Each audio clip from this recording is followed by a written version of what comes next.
Muito bem. Em nosso tempo, nós estamos constantemente sujeitos a golpes, né? Quem que não recebe quase que diariamente uma ligação de um banco dizendo assim: olha, alguém fez uma compra no teu nome, olha, existe uma cobrança aqui. A gente está sujeito constantemente. A gente pode ser enganado na compra de um produto. Você compra um produto pela internet, quando vem, o negócio não é aquilo, né? Não é bom. A gente é contratado, a gente é enganado na compra de um serviço. Você contrata um serviço e a coisa não é do jeito que tinha que ser, alguém quer te dar o tombo. A gente sofre golpe na aplicação de dinheiro, então alguém diz: não, aplica aqui que você vai ganhar. Quando você vê, você está perdendo tudo, e por aí vai. Por aí vai. E um golpe bem aplicado causa prejuízos. Às vezes, prejuízos pequenos e, às vezes, prejuízos enormes. E todos nós estamos constantemente sujeitos a um golpe. Bom, pior é quando o golpe ele tem a ver com a nossa vida espiritual, a nossa relação com Deus, a nossa vida eterna. Então, Jesus fala, né, de pessoas que vão chegar no último dia e vão dizer: mas Senhor, em teu nome nós fizemos isso. E eu lhes direi: não vos conheço, apartai-vos de mim, vós que praticais a iniquidade. É alguém que caiu num golpe, é alguém que ouviu uma mensagem que não era a mensagem que Deus mandou, era alguém que ouviu um blá blá blá religioso que não deu a ele a certeza. Então é uma pessoa que na última hora ela vai ficar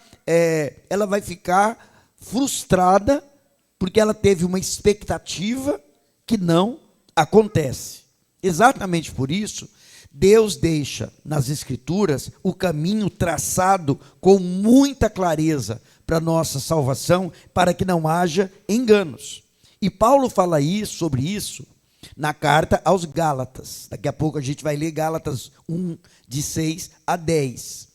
A Galácia, vocês já ouviram falar em Asterix e Obelix, né?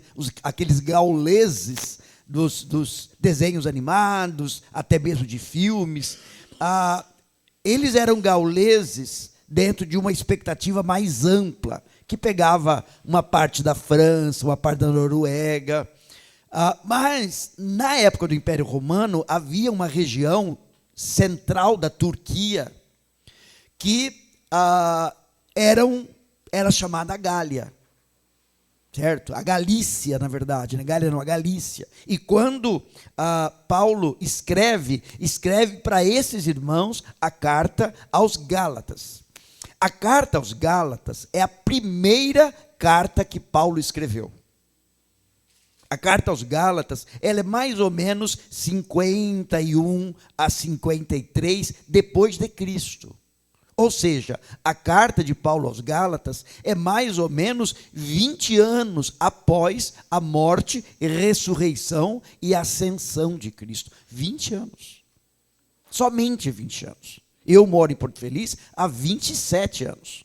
Então, o tempo que está entre a morte de Cristo e a carta de Paulo aos Gálatas é menor do que o tempo que eu estou residindo nessa cidade. 20 anos. E essa carta, ela tem algumas características muito específicas. Por quê? Porque Paulo vai aqui combater aquilo que ele chama de outro evangelho. Certo? Então, vamos ler o texto. Vamos lá. Diz assim: admiro-me de que vocês estejam abandonando tão rapidamente aquele que os chamou pela graça de Cristo para seguirem outro evangelho, que na realidade não é o evangelho. O que ocorre é que algumas pessoas os estão perturbando, querendo perverter o evangelho de Cristo. Contudo, ainda que nós, ou um anjo dos céus, anuncie um evangelho contrário ao que anunciamos a vocês, que seja amaldiçoado. Como já dissemos, agora repito: se alguém anuncia a vocês um evangelho contrário àquele que já receberam, seja amaldiçoado. Acaso busco eu agora a aprovação dos homens ou a de Deus? Ou procuro agradar a homens? Se eu ainda procurasse agradar a homens, não seria servo de Cristo. Vamos lá, volta. Aí, mais um. Isso. Admiro-me. Paulo começa essa carta falando de um espanto, de uma admiração, de um pasmo. Isso é muito interessante quando você observa que a maior parte das cartas de Paulo, ele começa com gratidão. Paulo escreveu 13 cartas. Das 13 cartas, 9 ele começa com gratidão. Romanos 1:8, antes de tudo sou grato a Deus mediante Jesus. Coríntios 1:4, sempre dou graças ao meu Deus por vocês.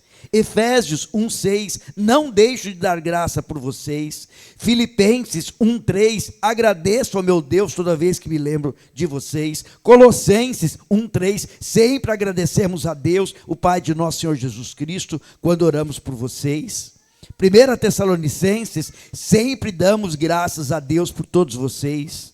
2 Tessalonicenses 1:3, irmãos, devemos sempre dar graças a Deus por vocês. 2 Timóteo 1:3, dou graças a Deus a quem sirvo com a consciência limpa. E Filipenses 1:4, sempre dou graças ao meu Deus, lembrando-me de você nas minhas orações.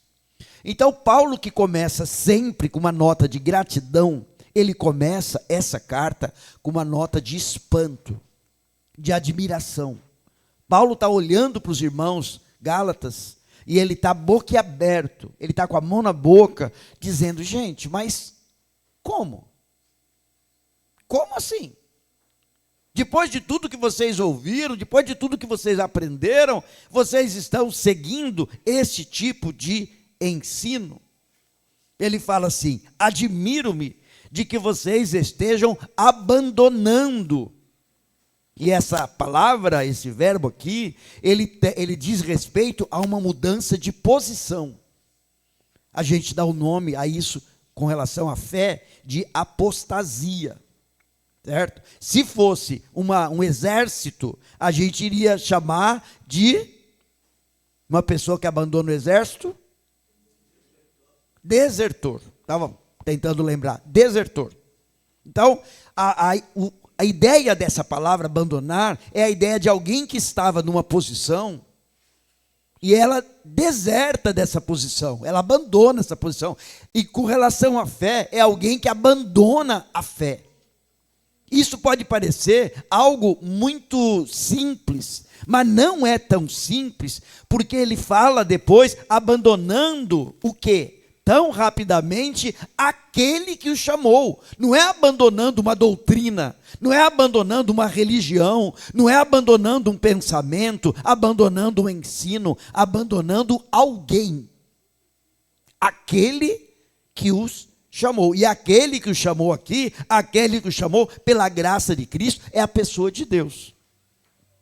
Então, abandonar o evangelho, não estar no caminho correto do evangelho, é ter mudado de posição e abandonado a relação com a pessoa de Deus. Então não tem a ver aqui com religião, não tem a ver com doutrina, não tem a ver com ensino, tem a ver com uma pessoa.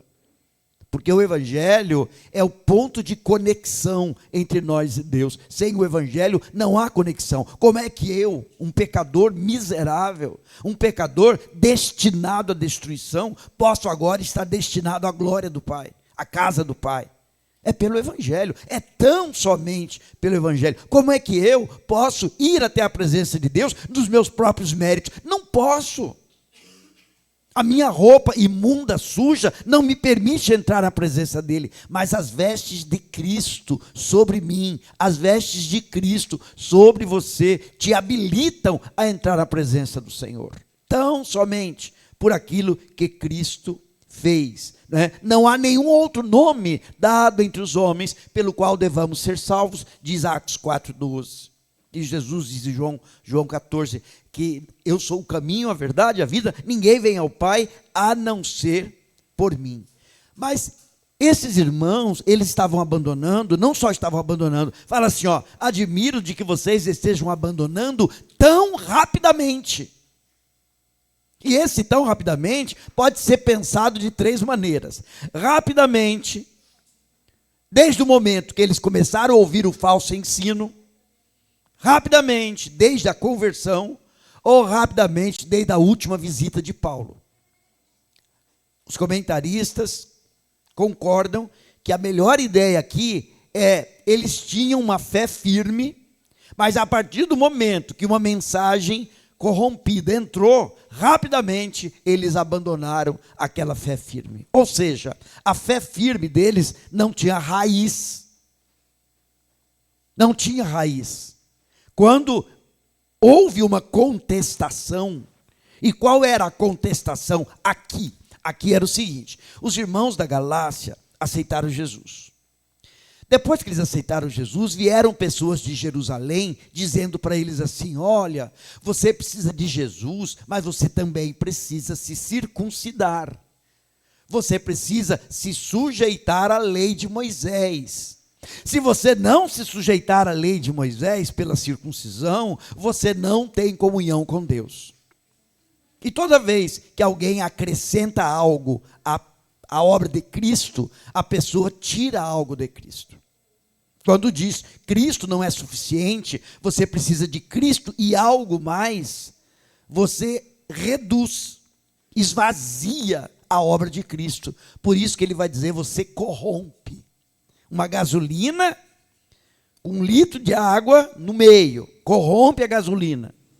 Perde a sua eficiência, ela deixa de ser aquilo que ela deveria ser.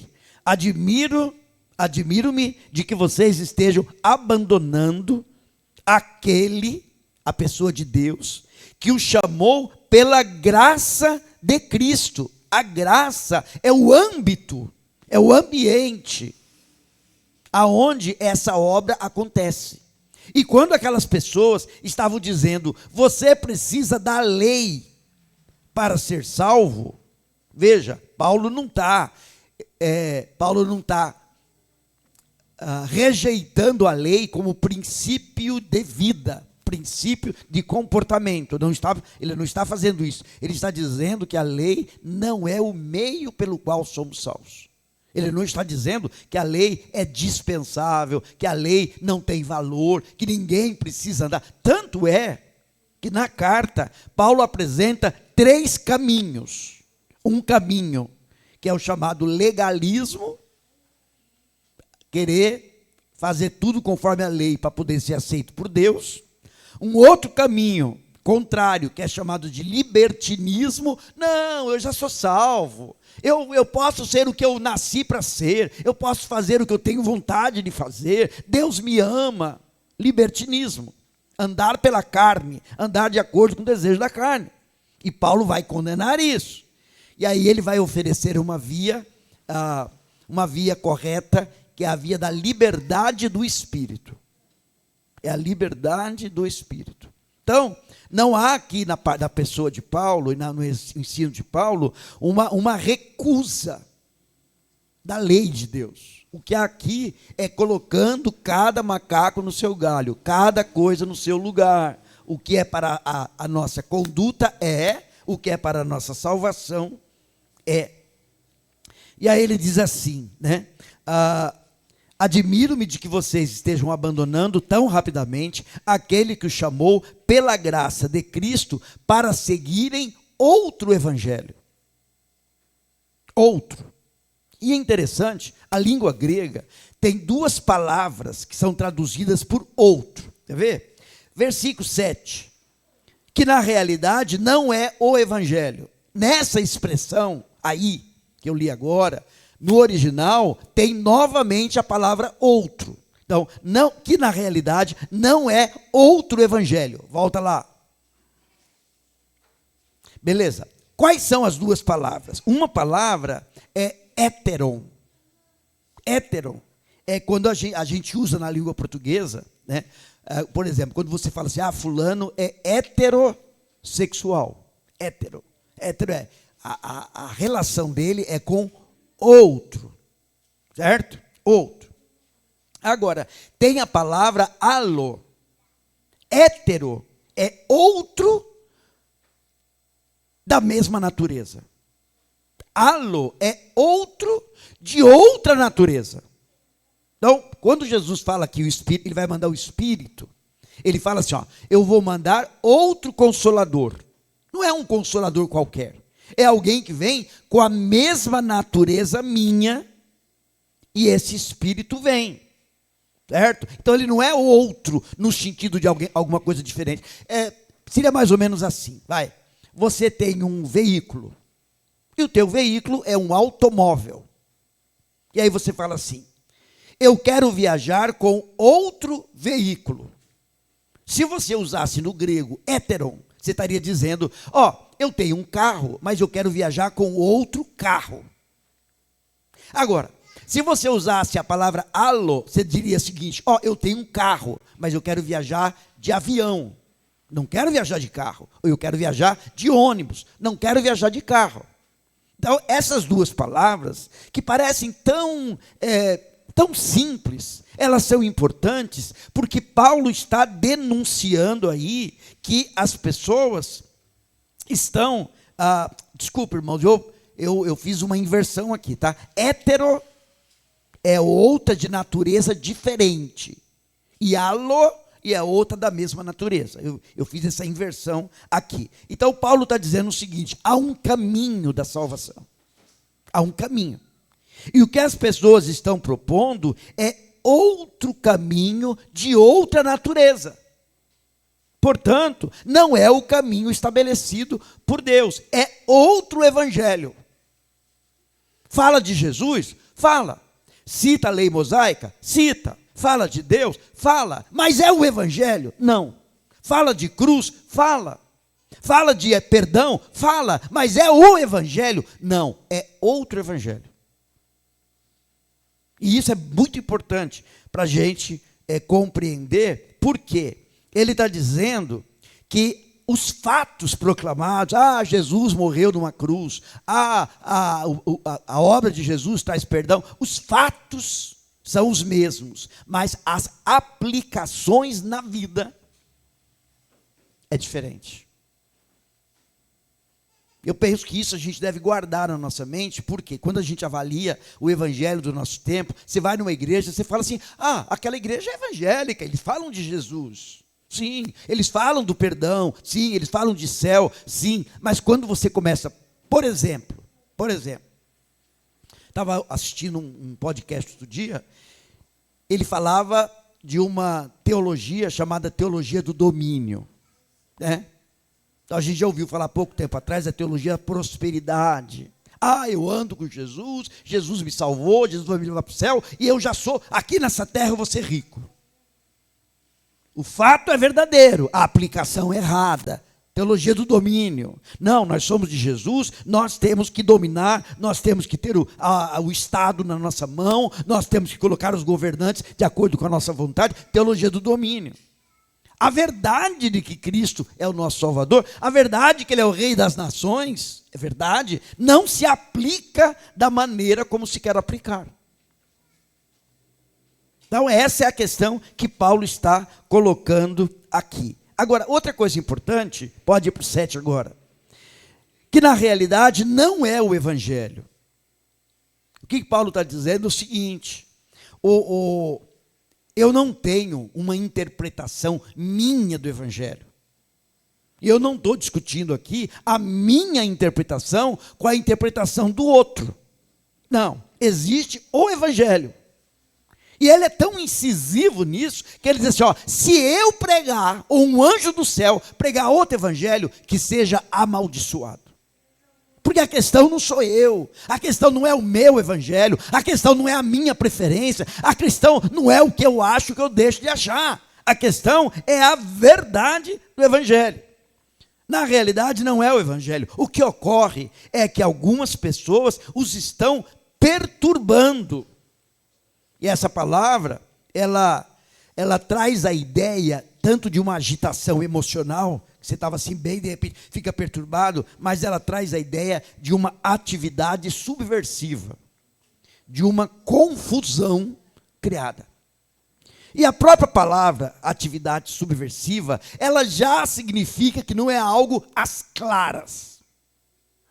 É algo por baixo dos panos. É algo subversivo. É algo que vai acontecendo por baixo do alicerce para derrubar a casa.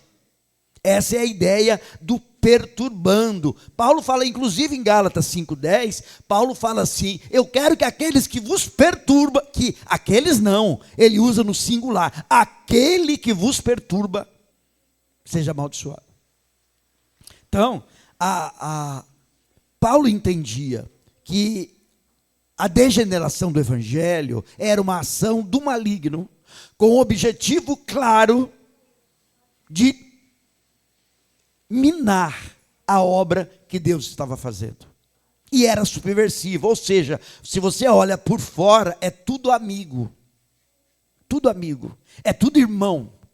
É tudo bênção. Mas por baixo existe uma subversão. O que ocorre é que algumas pessoas os estão perturbando, querendo perverter. E a palavra perverter, ela significa mudar o caráter essencial de algo. Peguei um texto de Atos que usa o mesmo verbo. Fala assim, ó, o sol se tornará em trevas e a lua em sangue. O se tornará aqui é o mesmo verbo. Então ele fala de algo que muda de natureza, não necessariamente do bom para o mal, às vezes do mal para o bom.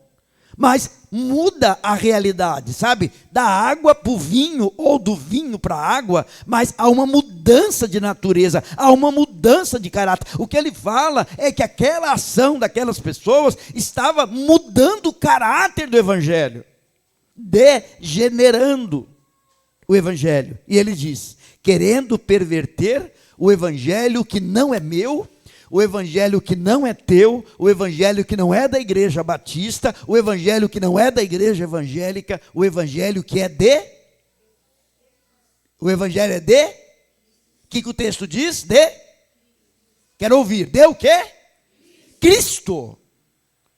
O evangelho não é meu. O evangelho não é da igreja evangélica. O evangelho é de Cristo. E quando Paulo fala das pessoas estarem abandonando, ele fala assim, ó, está abandonando aquele que o chamou mediante a graça de Cristo. Continuando. 8. Mas ainda que nós, veja, Paulo usa aqui uma ideia de... Ele usa uma preposição que significa ou que você vai contra, ou que você vai além.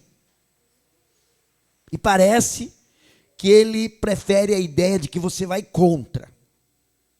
Mas a ideia de que você vai além, o evangelho não disse, mas eu digo. O evangelho não ensina, mas eu ensino. Então a grande questão aqui é que essa falsa mensagem, ela não só confronta, mas às vezes ela ultrapassa. Ela diz o que Deus não diz. Ela ensina o que Deus não ensinou. E ele fala, ainda que nós, veja que a posição que Paulo coloca, ela fala, gente, não sou eu. Se eu falar besteira, que eu seja anátema, porque o evangelho é maior do que eu. Ainda que nós, ou um anjo do céu, e quando eu leio o anjo do céu, eu fico pensando nas chamadas visões e revelações. Quem é você para julgar se Deus me revelou? Ou se Deus nos revelou? Ou se Deus revelou a ele? Ou se Deus revelou a ela? Existe no meio evangélico a realidades denominacionais e realidades locais, aonde a liderança diz: não, é verdade que a Bíblia diz, mas fulana teve uma visão, teve uma revelação, viu algo além, viu algo melhor. Ele diz: se isso acontecer, evangelho diferente daquele que lhes pregamos, que seja amaldiçoado. Anátema. Anátema é uma palavra usada do Velho Testamento para aquilo que era destinado à destruição. Destinado à destruição. Aquilo que era tão abominável aos olhos de Deus, que Deus era glorificado na destruição. Então lembra quando Josué tomou Jericó? Que Deus falou: destrói tudo. Destrói tudo. E Acã não destruiu. E por isso Acã acabou morrendo. Eles perderam a batalha de Ai contra Ai, e depois Acã acabou morrendo. Por quê? Porque aquilo que era anátema aos olhos de Deus. Deus seria glorificado na destruição daquilo que era abominável aos seus olhos. Então, se alguém pregar um evangelho diferente daqueles que lhes pregamos, seja anátema. A gente está vivendo um tempo que as pessoas acham que você tem que ser politicamente correto. Então você tem que ser tolerante. Se você for aquela pessoa que coloca uma verdade, você é intolerante. No que diz respeito ao evangelho, o cristão não só pode ser intolerante, ele tem que ser intolerante.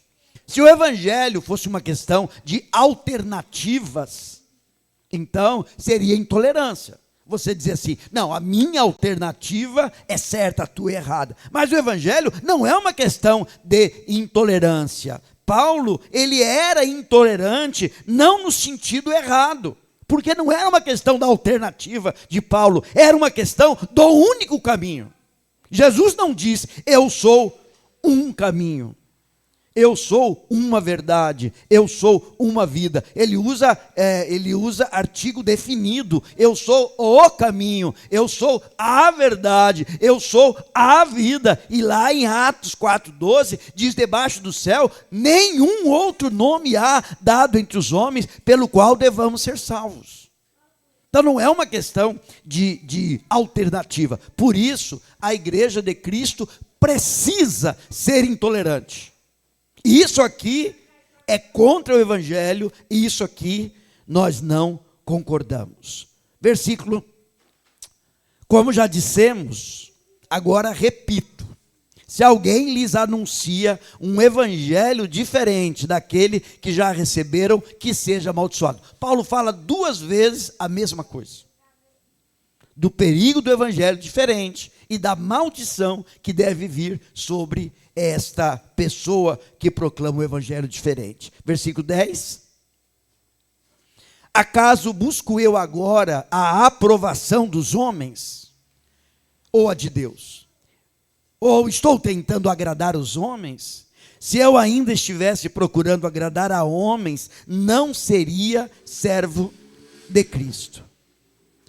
Paulo, ele conclui esse seu parágrafo falando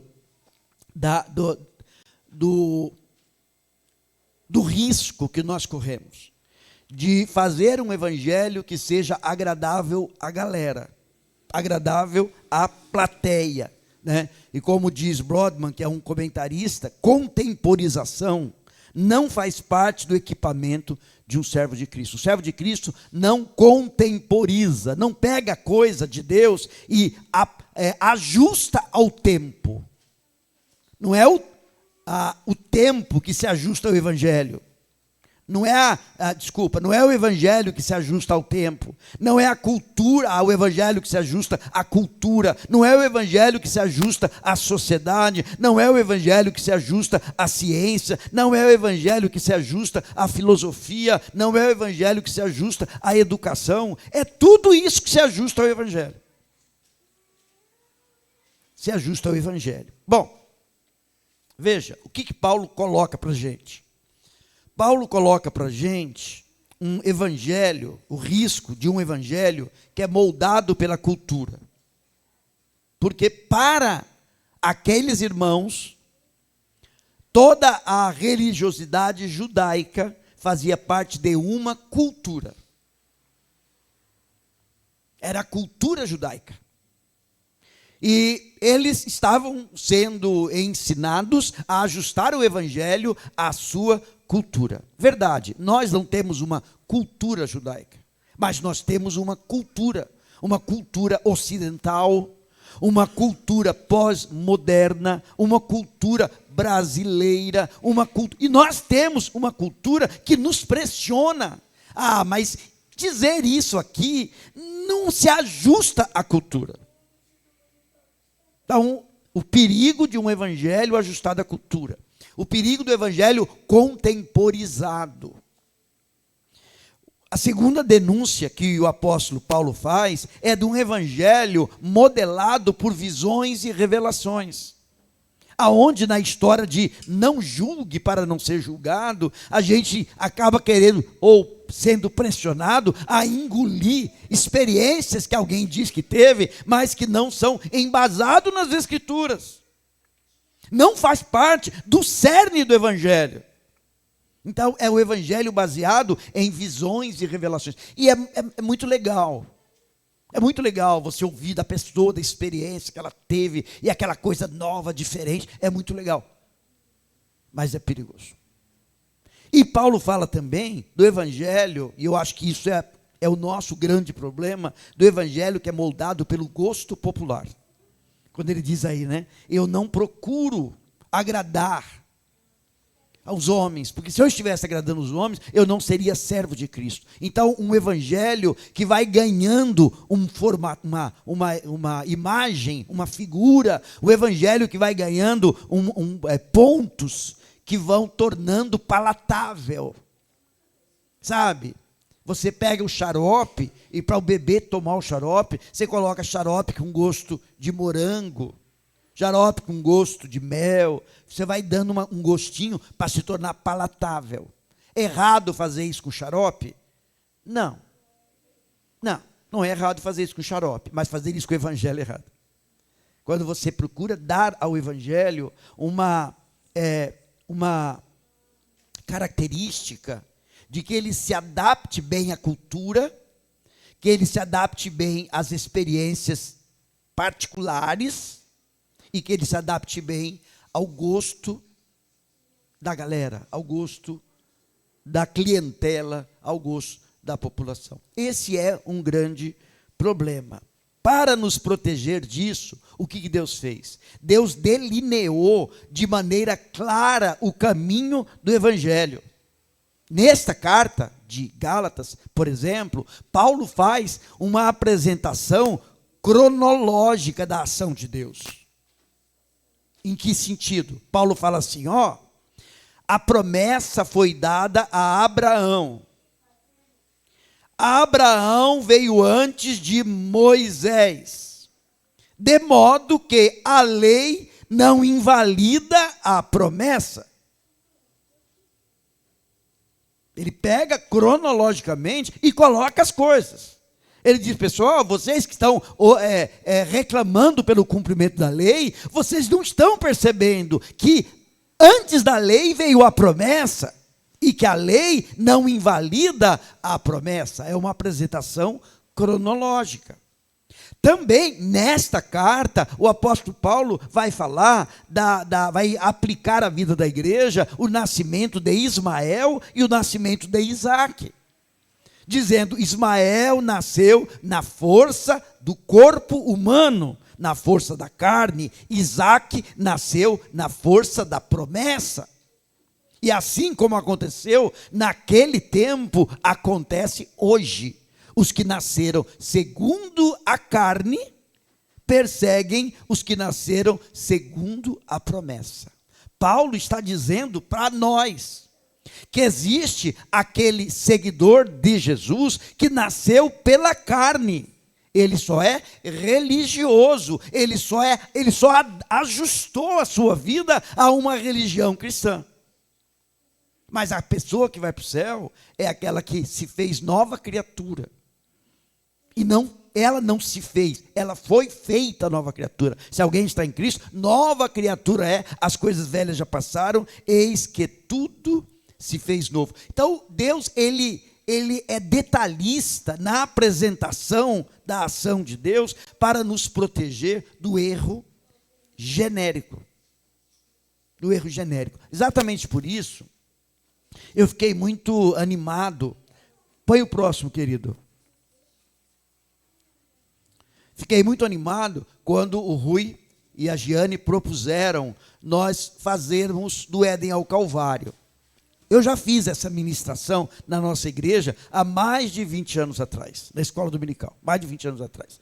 E para mim, que já era pastor, eu estou falando em 99, eu já era pastor há 12 anos, e que tinha um conhecimento bíblico amplo, mas assim, você conhece a história de Abraão? Sim. Conhece a história da Torre de Babel? Sim. Conhece a história de Noé? Sim. Conhece? Sim. Mas que faltava, na minha compreensão interior, uma conexão delineada de passo a passo. Sabe, de perceber o que Paulo percebeu, de que os filhos de Sara nos representam, de que a promessa foi dada antes da lei.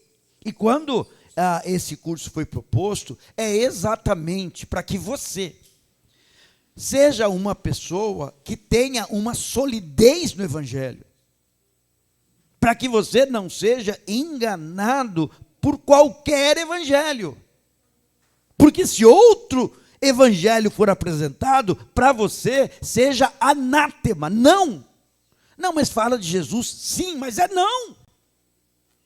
Mas fala, é não. Por quê? Porque nisso e nisso não está conforme o caminho delineado por Deus.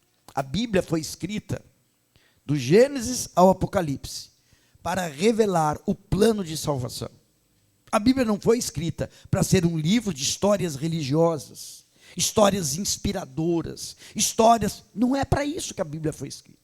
A Bíblia não foi escrita para ser um livro de moral, para eu saber o que eu devo e o que eu não devo fazer. A Bíblia foi escrita para revelar a nós o plano de Deus, que desde o jardim do Éden, Deus vem delineando, que Deus completa o seu momento maior na cruz do Calvário e leva agora até o retorno de Jesus, quando nós estaremos com Ele para todo o sempre.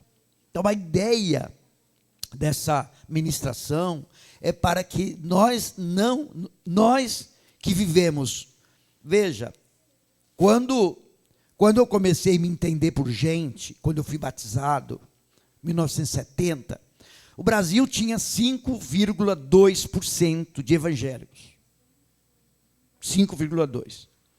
Hoje, e 5,2%, em números absolutos era muito menos, porque em 1970 o Brasil, eu lembro, 90 milhões em ação, era a música da Copa de 90 milhões em ação, para frente de Brasil.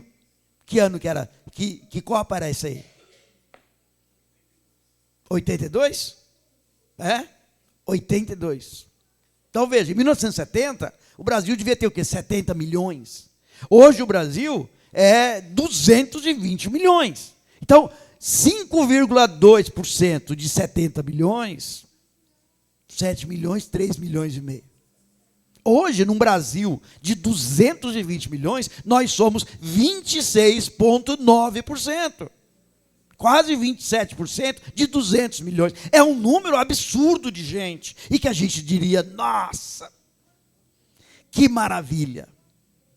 A pergunta que fica, é o outro evangelho? Ou é o evangelho da graça de Deus em Cristo Jesus? Essa é a pergunta, diante de todo esse número fantástico de pessoas que se dizem evangélicas. Evangélica de que evangelho? Do evangelho da cultura? Do evangelho das visões e revelações? O evangelho do gosto popular? Ou o evangelho da palavra de Deus? Fica aqui para você 2 desafios. O primeiro desafio é o desafio de ser particularmente criterioso. Nesse tempo que a gente tem aí mensagens, sabe? Eu lembro no meu tempo de juventude, a preocupação dos pastores era o livro que alguém poderia estar lendo. Mas hoje não, você tem TikTok, você tem YouTube, você tem Facebook, você tem Instagram, você tem mensagens múltiplas, variadas, que chegam até você. E se você não tem uma solidez, você bate palma para o diabo. Você bate palma para aquilo, conforme Paulo diz, é amaldiçoado. Seja amaldiçoado. Então, o primeiro desafio teu é o desafio de você ser criterioso, de você ser uma pessoa que constantemente tem diante de você a palavra, mas na tua alma a oração, dizendo: Deus, eu não sou nada sem a luz do Senhor. Que o mesmo Espírito que inspirou o apóstolo Paulo a escrever isso, ilumine a minha mente, para que eu possa entender o que a tua palavra está dizendo. Certo? O segundo desafio é que aproveite essa oportunidade e solidifique a sua fé através desse material, desse curso que vai ser ministrado. Este curso não é para a nossa igreja, é para qualquer pessoa, seja crente ou não crente, que queira conhecer o caminho traçado por Deus. Esse curso não é uma preparação para batismo. Mas eu vou falar na tua igreja fazer o curso, vou ter que me batizar lá. Não. É para que as pessoas conheçam a certeza do caminho de Deus. Amém? Amém.